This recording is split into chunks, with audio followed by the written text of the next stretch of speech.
At the end of August 1921, 10,000 Union coal mine workers gathered in Logan County in West Virginia.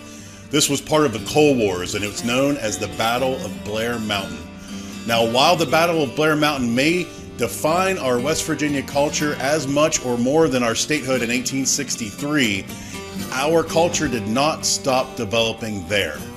We continue to grow and progress along with the rest of the world, and sometimes I think people forget that. So in my research into Appalachian culture, history, heritage, and cuisine, it is important that I not only look at the far past, but also our more recent past. And I've also learned that I am receiving our culture. I'm not necessarily defining it. That means sometimes there are things in our cultural cuisine that I don't necessarily care for. For instance, I've had to admit that processed American cheese is pretty much an Appalachian food now. Modern day peasant food isn't always the most healthy or the most chefy food that's out there. So as a guide and a researcher into Appalachian food, it's become important to me to highlight and elevate non-traditional modern Appalachian ingredients. So that's what we're going to talk about today. I think it's pretty well known that Mountain Dew is the favored beverage of folks throughout the entire Appalachian region. It's made a butt of jokes all the time. Yahoo! Mountain Dew! Mountain Dew! It'll tickle your innards. I tried this one chili and it set my mouth on fire, and I had to drink a 2-liter of Mountain Dew. And a question came to me a couple summers ago. How do I embrace Mountain Dew? How do I elevate Mountain Dew and make it something worthy on the table at my restaurant? So after running through some ideas and getting rid of some bad ideas and exploring better ideas and more in depth, this is what I came up with. A Mountain Dew marinated chicken. Mountain Dew is a citrus flavored soda, and I wanted to lean into those flavors. So in the marinade, we're going to accentuate the citrus that's already in there by adding more lemon, lime, and orange. And soda makes an excellent marinade because the citric acid in it and the carbonation really penetrates through the muscle of proteins. So it's a great marinade, but we can't stop there. That in and of itself is not a plate of food. So what else can go on that plate? Well, I was thinking about some of the utilization salads that we used to make at my workplace in Idaho.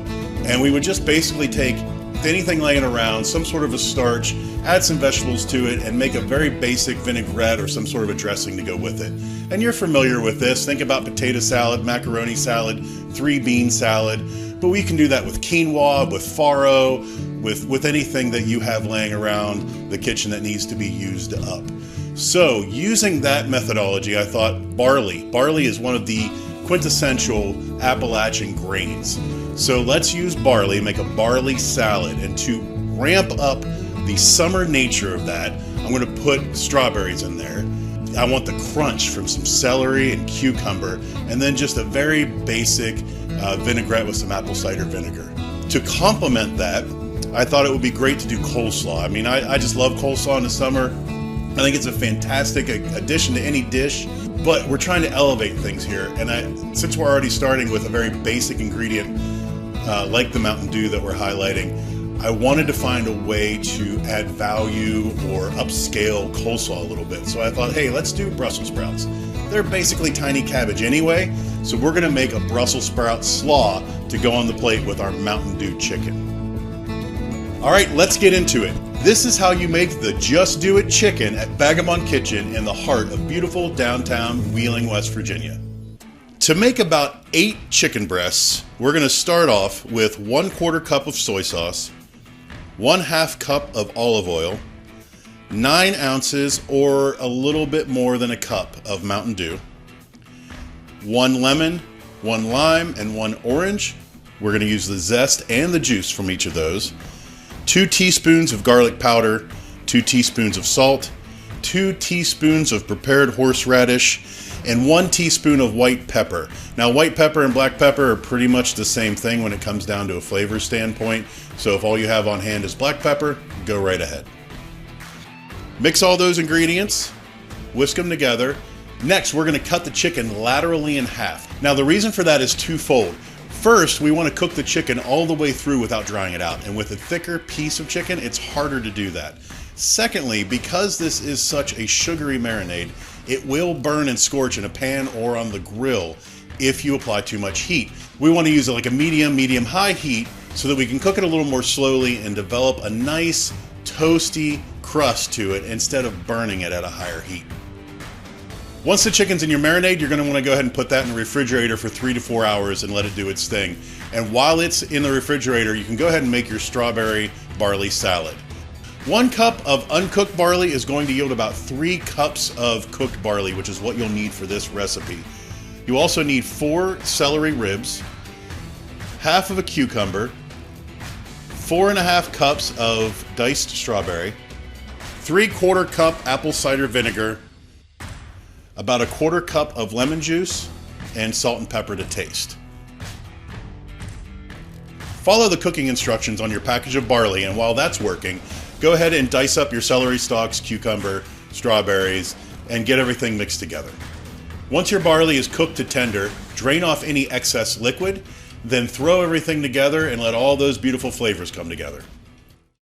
Now that we've got our chicken marinating in the refrigerator and our barley salad is coming together very nicely, it's time to make our coleslaw dressing.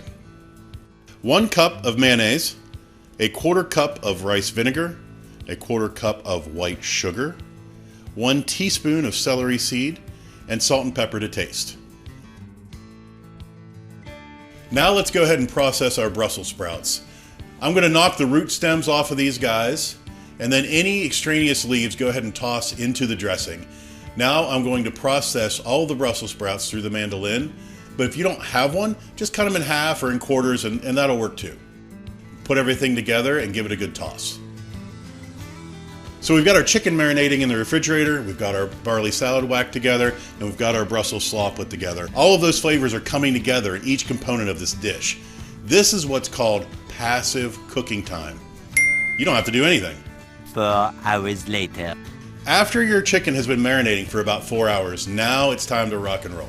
For the Just Do It Chicken at Vagabond Kitchen, we grill the chicken. And of course, nothing says summer like throwing something on the grill. However, the weather outside's not so great today, so we're gonna fall back on that old standby, the cast iron skillet.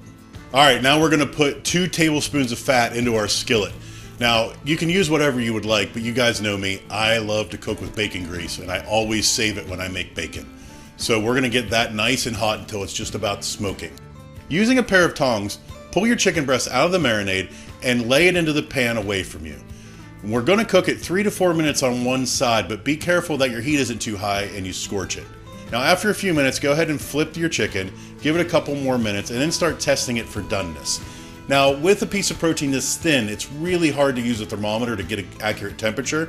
So use your finger and press on the chicken. What you're looking for is pushback. You want the chicken to feel firm. Now, if you haven't cooked thousands of chicken breasts like a professional chef, what you can do is just cut it in half and check. Look at it and see that it's fully done. You know what cooked chicken looks like. Once our chicken is fully cooked, we're going to take it out and let it rest on a plate. And now it's time to build our dinner plate. We're going to put a spoonful of the barley salad down first, then lay the chicken breast up on that to get a little height. And at the base of that, a nice pinch of the Brussels sprout slaw. Enjoy. I'm super proud of this dish because I think it's a way for me to reach into the past of who we are, our identity, and bring those ideas into the present. You saw me do this with our rock holler trout when I used Spam in our Hoppin' John. I think it's a great way to really elevate modern day peasant food, and it takes West Virginia cuisine to the next level. I'm pretty sure I can elevate any Appalachian ingredient, so let me know what you'd like to see me work with in the comments below. And if you want to see me smash this Mountain Dew, I need you to smash that subscribe button.